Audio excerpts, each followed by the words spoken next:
looking at the various ledger entries for shares. You are looking at accounting for shares, and you are looking at the various ledger entries that we shall open. One, we have on application. So the main entries we have on application, the first one, once the shareholders apply on application of shareholders, you debit the bank and you credit application account. I'm repeating. Once the question normally says application received were these. So the moment you see what should come in your head, debit, application, credit. So the debit bank, credit application with the application monies. And how do you get the application monies?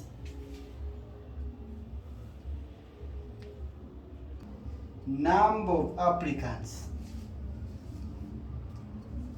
times application fee. The question will say such and such applicants.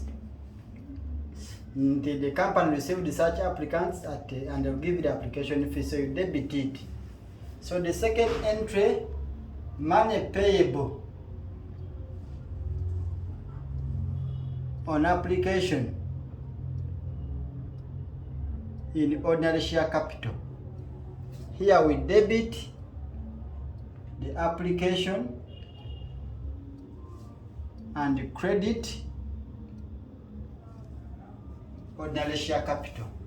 And how do you get this money? You get number of issued shares times application fee. Application fee. In fact, times the nominal value of the application fee. We shall see it. Then in case there is a refund, in case there is a rejection and refund, once there is a refund on application, you debit application and you credit bank. Why? You are removing the money from bank, returning to the applicants because you've not allotted them the shares. And how do you get this money? You get a number of rejected applicants times application fee. I'm repeating, on application, we have these entries. When shareholders apply, you debit bank and you credit application with the application monies, and application money is got by number of applicants times application fee. Once there is a rejection, you return back the money to the applicants. So you debit application and credit what? Bank. And this money is got by getting the number of rejected applicants times the application fee. So to get the money payable on application, you debit application and credit ordinary share capital. In case of premium on application, here you debit application and credit premium. So you debit application and you credit premium here. And how do you get this money? Still use number of issued shares times that value of the premium fee. So those are the main entries we normally get on application. So an allotment, on allotment we have these entries. So money payable on allotment. Money payable on allotment. in the ordinary share capital. Here you debit allotment account and credit ordinary share capital. Money payable on allotment ordinary share capital. How do you get this money? You debit, you get the number of issued shares times the allotment fee without the premium. So in case there is a premium on allotment, in case premium is on allotment, you still debit allotment times the premium and money credit the premium. And how do you get this premium, this money? You get the number of issued shares times the premium fee, the premium value. In case of failure to pay the allotment fee, failure to do what? Maybe some shareholders fail to pay the allotment fee. You debit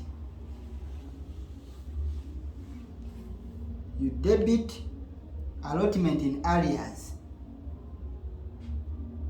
Then you credit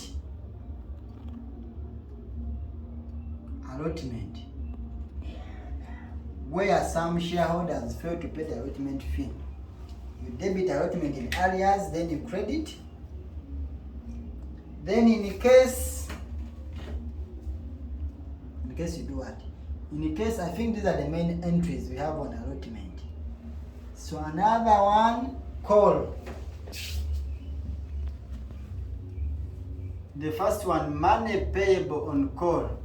Sorry, I've forgotten one on allotment. So in case money paid, allotment money paid, allotment money paid. If the allotment money is paid, you debit bank and credit allotment.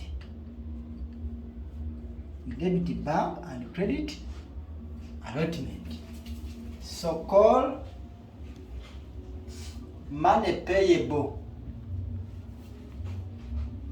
on call in ordinary share capital. You debit call and you credit. You credit call and you debit call and credit ordinary share capital.